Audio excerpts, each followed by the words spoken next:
Hello everyone and welcome to my What If series. This is my What If Goku was born a Super Saiyan God, part 1. I'm trying a new form of storytelling and I really hope you all enjoy this new way, but let's get to the video. Body, baby, show me.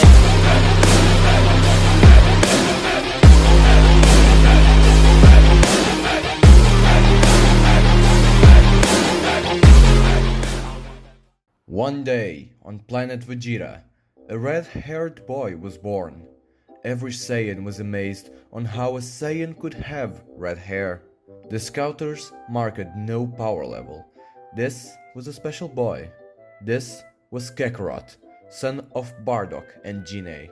Bardock and Gine, wanting to save their child, they sent Kakarot to a planet called Earth. Its power level was really low, so Kakarot had a big chance of surviving. Minutes after the pod where Kakarot was in had lifted into space, the planet Vegeta had vanished for good. All hope of the Saiyan race had been put on this young red-haired child with no power level. But what awaits our little friend is a long and amazing adventure. Kakarot had landed on Earth. Lost and alone, the poor child started to cry. And, with a commotion from the lonely child, Gohan, an elder master in martial arts, had found the little child. Gohan thought the little child was lost, but he saw a promising future in him. And so, Gohan had adopted Kakarot as his grandchild and named the little boy Goku. Goku was hard to deal with on the beginning.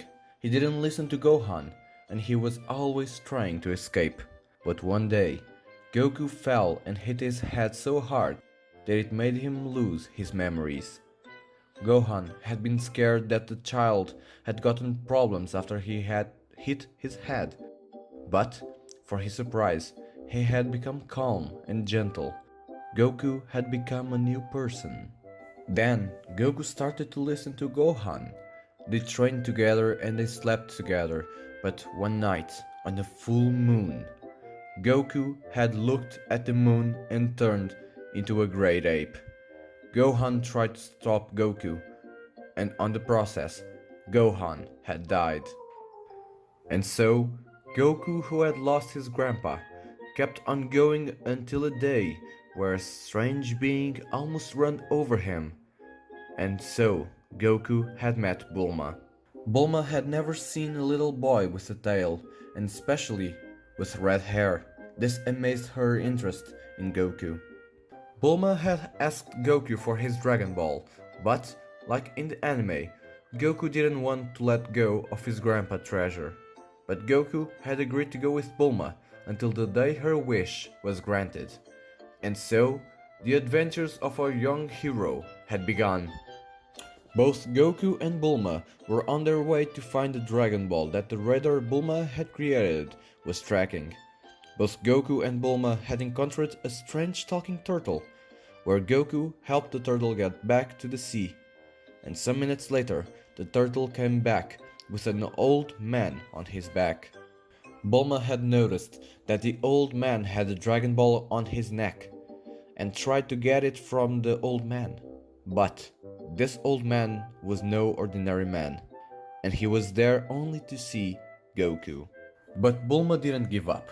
She kept on asking for the Dragon Ball, and so Roshi promised to give her the Dragon Ball if she gave him a glimpse of her panties.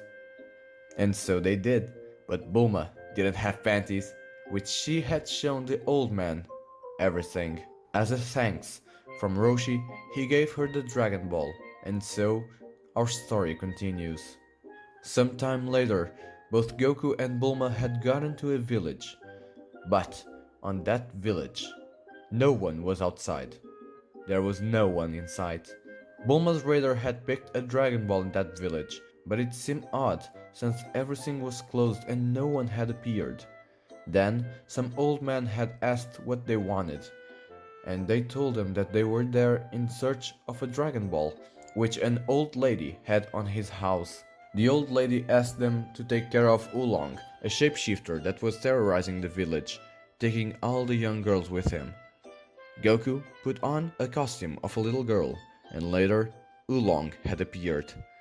Goku had no problem at all taking on Oolong, making him give all the girls back. The old lady thanked them and gave them one of the Dragon Balls.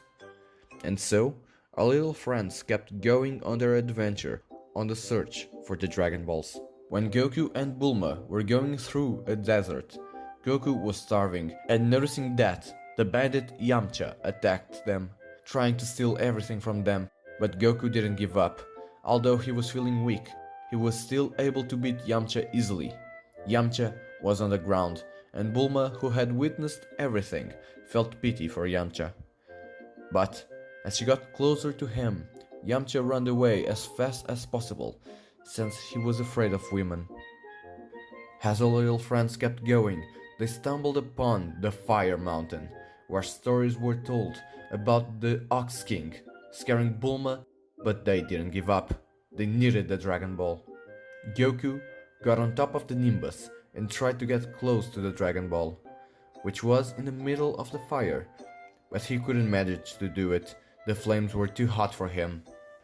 As Goku was about to go back to Bulma and Oolong, the Ox King started to attack Goku, who started to spin around him and then knocked the Ox King unconscious. As the Ox King woke up, he and Goku talked about where he had got his flying Nimbus, where Goku told him he had gotten it from Master Roshi. Then they asked the Ox King about the Dragon Ball, where the Ox King told them that they could have it, but since his castle was on top of Fire Mountain, they couldn't reach it. Then the Ox King asked Goku to go with his daughter Chi-Chi to visit Master Roshi and ask him about the Bancho fan, a magical fan that could create wings strong enough to extinguish the fire. As Goku and Chi-Chi asked the old man about the Bancho fan, Master Roshi told him that he had lost the fan a long time ago, but he would go there himself to put the fire out. Both Goku and Chi-Chi got confused. How would an old man like Master Roshi be able to extinguish the fire on Fire Mountain? When they got there, the Ox King was happy to see his old mentor and asked him to put out the fire. Master Roshi had taken off his shirt and went on top of a pillar. Everyone was confused about that. What could an old and skeletic man be able to do? But then, Master Roshi started to become buffer, bigger, in which he started the Kamehameha wave. As he fired the Kamehameha wave, the whole mountain got exploded, but the fire had been extinguished. Goku had gotten curious about the Kamehameha wave and asked Roshi to teach him the special technique, to which the old man had responded that it would take over 50 years for him to master the wave. Goku got sad, but he still didn't want to give up. He put his hands together and started to chant the Kamehameha wave. When he fired the Kamehameha wave, it was so big and strong that it made a crater so big on the other side of Fire Mountain. Everyone had a shocked look on their faces, especially Master Roshi, since it took him over 50 years to master the Kamehameha wave, and Goku had only looked at it once, and he had mastered it in the matter of time. After the commotion had passed, Bulma, Goku, and Oolong searched for the Dragon Ball on the crumbles that were left from the Fire Mountain. Then they had found another Dragon Ball. They thanked the Ox King, and when they were about to leave, Chi-Chi asked Goku if he would marry her. And Goku had accepted it, not knowing what marriage was and thinking it was some kind of food. As Goku and the group were on their way to find another Dragon Ball, a strange blue-skinned man calling himself Emperor Pilaf, who had the same desire as our little friends to gather the Dragon Balls and have his wish granted. Pilaf had let the group enter his castle, trapping them in a room and making them fall asleep with sleeping gas. With Goku and the group asleep, Pilaf had stolen all the Dragon Balls from Goku, to which he had finally acquired the 7 Dragon Balls. When everyone had woken up, they had noticed the sky being really dark. Then they saw the magical dragon appear from the 7 Dragon Balls, to which they panicked, since they didn't want Pilaf to get his wish of becoming the Emperor of Earth come true. Hulong, who was a master of transformation, managed to go through a small window on the room, and without even thinking, he went ahead of Pilaf and asked the dragon for a pair of woman's underpants. Hulong had his wish come true, but Pilaf and his gang were not happy about it, to which they tried to attack our group. Goku had noticed that in the sky there was a full moon, and so Goku had started to transform into a great ape. Goku had gotten out of control. There was no one who could stop him. He was destroying everything. He took out the evil gang of Pilaf with no problem at all, but he even started to target his own friends. They could do nothing against Goku. Even so, they tried to run away. They couldn't hurt their precious little friend, and so they waited until the day started to rise. When the sunrise had finally come, Goku had turned back to normal, to which everyone was so relieved. Goku looked exhausted. He was so tired he couldn't even move an inch. And so he fell into the ground and fell asleep. Well everyone, I really hope you all have enjoyed my What If Goku Was Born a Super Saiyan God. I know it's really a lot like the normal Dragon Ball series for now, but I promise that it will become a lot better in the future. I just want to cover the Dragon Ball series as well, since it will impact Goku on his way on Dragon Ball Z. So don't forget to leave a like, subscribe, don't forget to leave a comment on what you guys thought about this episode, and yeah, my name's Kibo, and goodbye.